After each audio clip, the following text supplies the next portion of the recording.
বায়তুল মোকাররমে দুই গ্রুপের সংঘর্ষ, আহত ৩।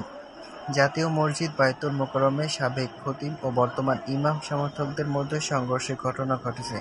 এতে কমপক্ষে ৩ জন আহত হয়েছে। তবে পরিস্থিতি নিয়ন্ত্রণে নিয়ে একজনকে আটক করেছে পুলিশ।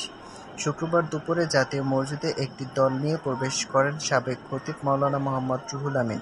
এমন পরিস্থিতিতে জুমার নামাজে দায়িত্বশীল ইমাম মাওলানা আবু সাহেল মোহাম্মদ পাটোয়ারী অনুসারী তাদেরকে দেখলে উভয় সমর্থকদের মধ্যে হাতাহাতি ও মারামারি শুরু হয়।